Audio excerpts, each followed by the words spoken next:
Bonjour à tous, bienvenue dans le podcast Expert avec Enjoy Family. Je suis Salomé, cofondatrice de Gazoui, l'app des parents pour suivre et accompagner l'éveil de leur enfant. Et je suis avec Julia, fondatrice de la capsule parentale, et nous allons ensemble parler d'un sujet qui touche la sécurité affective et surtout l'angoisse de séparation. Bonjour Julia, quelques mots pour te présenter ? Bonjour et merci de me recevoir dans le podcast Expert. Moi, je suis infirmière puéricultrice de formation et donc fondatrice de la capsule parentale où je propose des accompagnements individuels, des ateliers, plein de choses pour soutenir les parents, les enfants dans leur développement. Super, donc tu vas nous parler aujourd'hui d'angoisse de séparation. Pourquoi déjà une angoisse de séparation et surtout d'où vient-elle ? Alors, l'angoisse de séparation, elle est le signe d'un processus de maturation psycho-affective tout à fait normal. Elle arrive aux alentours de 7-8 mois. Pourquoi ? Parce que l'enfant va prendre conscience qu'il n'est pas un prolongement de son parent, il n'est pas un prolongement de sa maman. Donc, prendre conscience de ça, c'est se dire je suis un individu à part entière. Ma maman n'est pas reliée à moi, ce qui veut dire qu'elle peut potentiellement ne pas être avec moi, disparaître, ne pas être dans la même pièce que moi, me laisser avec d'autres personnes. Donc voilà, ce processus-là nourrit cette angoisse de séparation quand l'enfant prend conscience qu'il n'est pas un prolongement de son parent et que son parent peut exister sans lui et inversement. Super, merci beaucoup. Et comment tu dirais qu'elle se manifeste ? Est-ce que c'est dès que la maman sort du champ de vision, le papa sort du champ de vision, ou ça va un peu plus loin ? Alors, ça dépend des enfants. Chacun va le manifester plus ou moins fort et à des moments qui seront plus ou moins clés selon chaque enfant. Ça peut être dans des moments de séparation franche, c'est-à-dire quand on va le laisser chez l'assistante maternelle ou à la crèche, alors que ça se passait bien jusqu'à maintenant.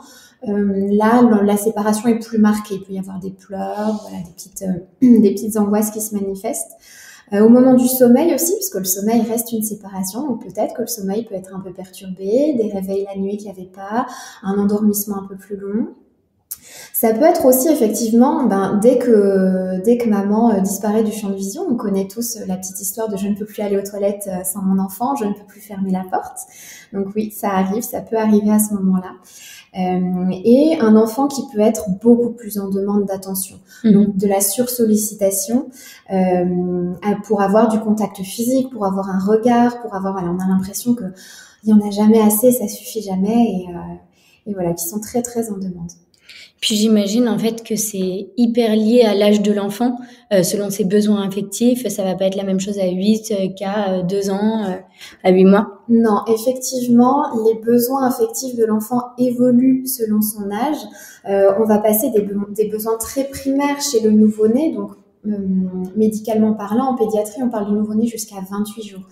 Ensuite, on parle de nourrisson. Donc, en termes de besoins très primaires, le nouveau-né, il va avoir besoin de quoi ? Des bras, de la chaleur, de la contenance des bras. Après, ça évolue un petit peu différemment. Les besoins affectifs évoluent. Dans le sens où le cadre contenant des bras évolue, ça va devenir un cadre contenant dans les règles, un cadre contenant dans le regard, dans le jeu partagé. Voilà, ces bras finalement deviennent une métaphore de tout ce qu'on propose à l'enfant quand il va être dans son jeu, quand il va être simplement dans le moment passé ensemble en famille. Donc les besoins affectifs, peut-être qu'ils peuvent repasser par des demandes très tactiles, très physiques, un besoin de câlin, de bras justement qu'il y avait plus forcément, où on se dit il était très autonome dans le jeu, je comprends pas, il passait des longs temps au tapis à s'occuper tout seul, et là je peux plus faire un pas sans revenir au portage, l'avoir contre moi, voilà. Donc ça peut être justement revenir à des besoins de tout petit. On peut entendre le mot régression, parfois j'ai l'impression qu'il régresse. Non, c'est une période de consolidation où justement il y a besoin d'un peu plus pour passer à la suite. C'est hyper transparent et j'aime beaucoup les exemples que tu prends parce que ça représente vachement le quotidien. Et par contre, tu as évoqué pas mal de moments à deux. Oui. Et l'entrée en collectivité, ça va être quelque chose. Ça va être soit la crèche où tu vas, voilà, l'enfant va être en contact avec plusieurs enfants. Et comment tu gères cette entrée en collectivité? Et ben l'entrée en collectivité, que ce soit l'assistante maternelle, donc une mini collectivité, parce qu'elle a 3 enfants maximum souvent, ou dans des plus grands groupes, donc en crèche, elle va être gérée par une période qu'on appelle anciennement la période d'adaptation, maintenant on l'appelle plus la période de familiarisation. Cette période, elle est là pourquoi? Pour justement offrir tous les repères à l'enfant et aux parents avant cette séparation. Parce que on le sait, avec les neurosciences, on a fait quand même beaucoup de progrès et on s'aperçoit de plus en plus que l'enfant n'apprend pas à se séparer. Il va pas avoir besoin de répéter les séparations pour apprendre à se séparer et se résigner. Au contraire, il va avoir besoin de prendre le maximum de repères avec sa personne de confiance, donc son parent, et de faire connaissance tranquillement avec un nouveau lieu, donc des nouveaux repères visuels, les bruits des copains, des nouvelles professionnelles, faire connaissance avec souvent sa référente, justement. Il y a souvent une personne phare qui est proposée, au moins au départ, pour que l'enfant puisse avoir un repère dans cette collectivité, donc une personne qui va s'occuper de lui majoritairement pour tous ses soins, donc le repas, la couche, l'endormissement, voilà. Donc l'entrée en collectivité, elle se gère comme ça, j'ai envie de dire, en investissant bien en tant que parent cette période de familiarisation, parce qu'elle n'est pas là que pour l'enfant finalement, elle est là pour le parent aussi. Faire confiance à la personne à qui on va laisser son enfant, et puis pouvoir projeter son enfant quand on va se séparer, se dire ok, là je sais que ça se passe comme ça, quand il y a des pleurs, bah, je les ai vus travailler, donc je sais qu'ils vont gérer de cette manière-là.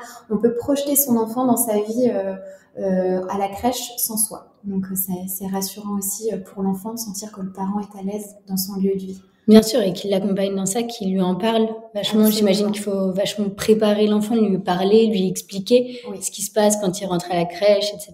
Ou chez la SMAT, bien sûr. Ouais, pouvoir poser des mots, effectivement, c'est très important, et en reparler sans que ça devienne quelque chose qui génère de l'angoisse. On va pas en parler tout le temps, en disant attention, il va se passer ça, mais juste en parler, prévenir l'enfant, lui permettre d'anticiper ce qui va lui arriver, même très petit, bien sûr. Même si on a l'impression qu'ils n'ont pas tout le sens, voilà, non.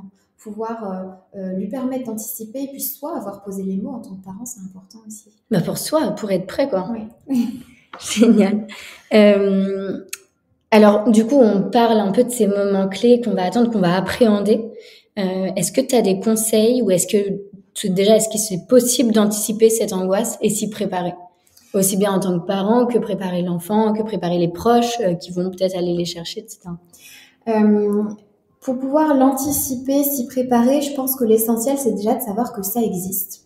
Qu'il y a une angoisse de séparation qui peut être là autour de 7-8 mois, autour de 18 mois aussi, que c'est des âges repères, donc ça peut arriver plus tôt, plus tard, enfin, voilà, l'avoir en tête, mais en tout cas ça existe.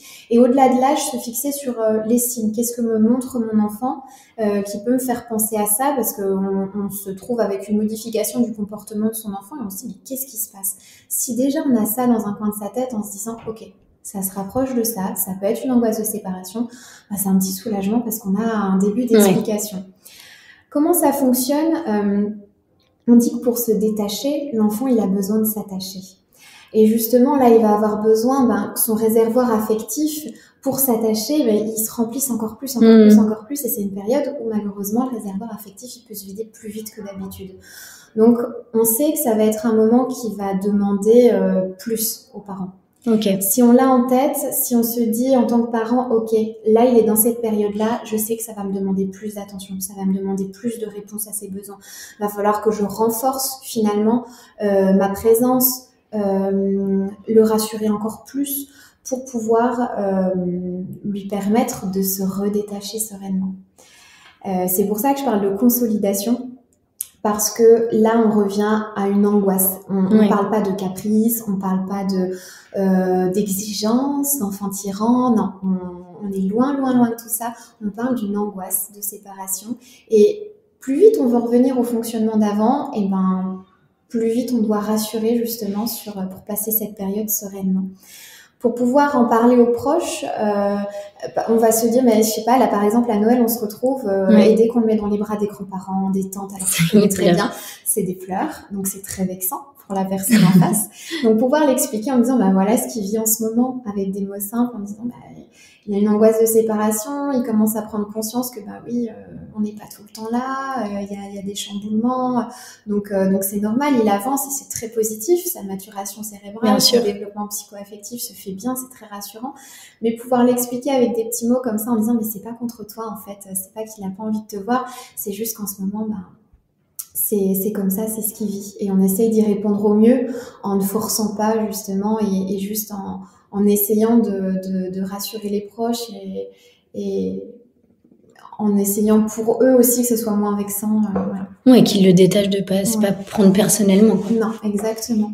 C'est une période qui, pour une maman notamment, parce que souvent c'est les mamans qui le vivent en première ligne, qui peut être très demandeuse, être très fatigante. Donc ne pas hésiter à poser des mots dessus, à demander du relais parfois aussi, parce que parfois être exposé aux pleurs longs tout le temps, d'être sollicité en permanence, ça peut être éprouvant. Donc c'est une période qui peut être compliquée et faut pas avoir honte de demander de l'aide et d'oser se plaindre.